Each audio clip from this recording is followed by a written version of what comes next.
Estados Unidos decide apoyar la candidatura presidencial de Eduardo Frei Montalva, quien era de la DC. Decidieron hacer esto ya que lo veían como el mal menor, puesto que si seguían apoyando a la derecha podía ser que ganara la izquierda, y preferían que ganara un candidato de centro ahora que ganara un candidato de izquierda en su zona de influencia. Finalmente se realizan las elecciones presidenciales y con mayoría absoluta en 1964 llega a la presidencia Eduardo Frei Montalva, quien durante su mandato lleva el programa de la Revolución en Libertad. Aquí planteaba las reformas estructurales en el plano del cobre, agrario, educacional y social. Estas reformas tenían el respaldo económico de la Alianza para el Progreso. Durante su gobierno, además se pavimenta la carretera panamericana, se inaugura la primera etapa del aeropuerto de Pudahuel, se crea Televisión Nacional de Chile y la Oficina de Planificación, la ODEPLAN. Finaliza su gobierno en 1970. Cuando Frei finaliza su periodo, en las elecciones presidenciales de ese año finalmente gana Salvador Allende, quien como dijimos lo vamos a tocar en el próximo video. Pero es interesante ver y recalcar aquí que pasamos de un lado para otro en el espectro político, que queremos decir que en este periodo partimos con un presidente de la derecha, ya que como vimos teníamos antiguamente una coalición de centro-izquierda con los radicales, pasando un giro hacia la derecha. Luego, de nuevo hacia el centro, con Eduardo Frei, y finalmente hacia la izquierda, con Allende. Con estos giros políticos también podemos ver la política de los 3/3, que como dijimos en el video pasado, en esta época se ve muy intensificado, se ve evidentemente, y además también ayuda a la polarización de nuestro país. Vamos a ver con mayor profundidad estas reformas aplicadas en estas 4 áreas. En la reforma agraria podemos ver que hasta la década de 1960 se mantenía una antigua estructura agraria, con predominio del latifundio. En 1962, el arzobispo de Santiago decide repartir sus tierras entre los campesinos, comenzando por los silos de Pirque. Aquí podemos ver que se reparten tierras que no estaban siendo trabajadas, por lo que se pone ahora a disposición de campesinos para que lo hagan. Jorge Alessandri, ese mismo año, logra aprobar la primera ley de reforma agraria. Aquí se permite expropiar tierras pagando un 20% en efectivo. Además, se crea la Corporación de Reforma Agraria, la CORA, y el Instituto de Desarrollo Agropecuario, la INDAP.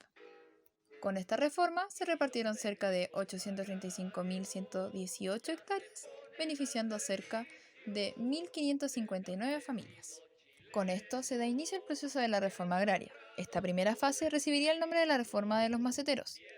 Para Alessandri, la posibilidad de influir en el proceso de la modernización de la agricultura tenía un norte claro: no alterar la estructura latifundista de la propiedad.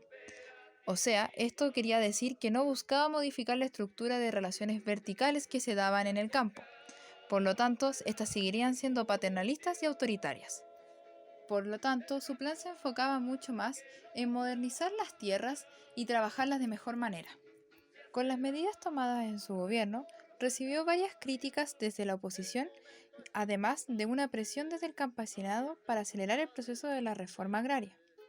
Durante el gobierno de Eduardo Frei Montalva, en 1967, se aprueba una ley que permite que la CORA expropie todas las propiedades que superan las 80 hectáreas básicas de riego.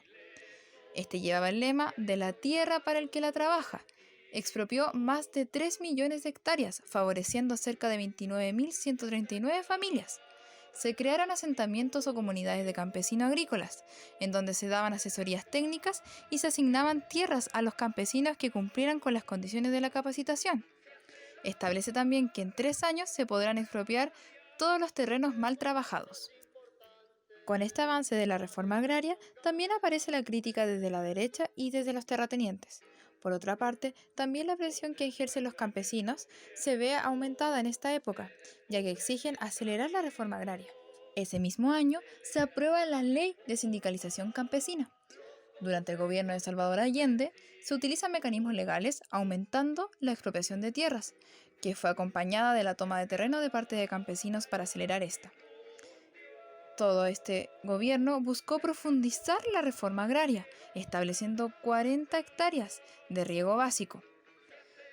Se expropió alrededor de 5.570.000 hectáreas, aunque solo 4.000 familias alcanzaron a ser beneficiadas. Se entregaron tierras en forma de cooperativas, que recibe el nombre de Centros de Reforma Agrario, la CERA, y se intentó establecer granjas colectivas. Como dijimos, en esta época ocurre una reforma a la gran minería del cobre. En el año 1966, durante el gobierno de Eduardo Frei Montalva, se aprueba la Ley de Chilenización del Cobre. Esta buscaba adquirir el control de una porción mayoritaria de las acciones de las grandes productoras del cobre. Recordemos que en este momento esas productoras de cobre correspondían a productoras de origen estadounidense que estaban en nuestro país explotando este mineral. Por lo tanto, las ganancias de esta explotación se iban para ellos y el Estado recibía dinero a través de los impuestos que le cobraban a estas productoras. Con esta ley se crea la Corporación del Cobre, Codelco, y se aprueba que el Estado adquiera un porcentaje de determinadas mineras, como dijimos, siendo estas la Sociedad Minera de la Exótica con un 25%, el Teniente con un 51% y de la minera Andina con un 30%. Con la nacionalización pactada, el Estado adquiere el 51% de las minas de Chuquicamata y El Salvador. Todo esto genera un aumento de ingresos para el Estado. Cuando Salvador Allende llega al poder, impulsa el proceso de nacionalización del cobre. En 1971, y de forma unánime, el Congreso aprueba la nacionalización del cobre, donde el Estado puede expropiar los yacimientos pagando una compensación, volviéndose dueño de la gran minería del cobre. Ahora el Estado adquiere mayor autonomía en esta área, además de aumentar y contar con mayor capital estatal. Chile, nacionalización del cobre. El 21 de diciembre de 1970, el presidente Salvador Allende propuso una enmienda constitucional que estableciera el control estatal de los recursos mineros, principalmente el cobre.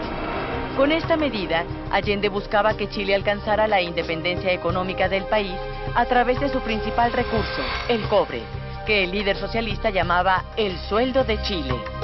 En julio de 1971 se aprobó la nacionalización del cobre, que representaba 75% del total de las divisas chilenas.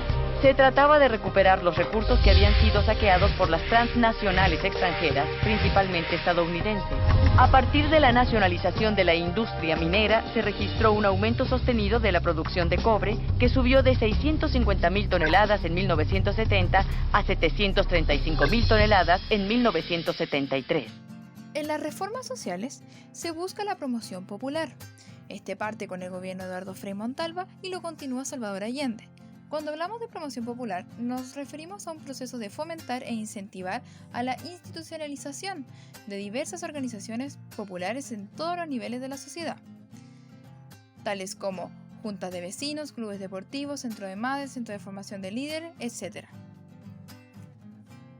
En las reformas educacionales podemos hablar de que se reformó la educación escolar, creándose la enseñanza media. En la educación superior se crea la prueba de aptitud académica, la PAA, y la reforma universitaria.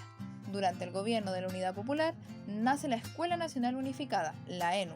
Esta planteaba una reforma profunda al sistema de enseñanza chileno, con el objetivo de estructurar la educación de acuerdo a criterios igualitarios y equitativos. En esta época se ve un movimiento activo y gran participación política del área de movimientos de estudiantes universitarios y de trabajadores.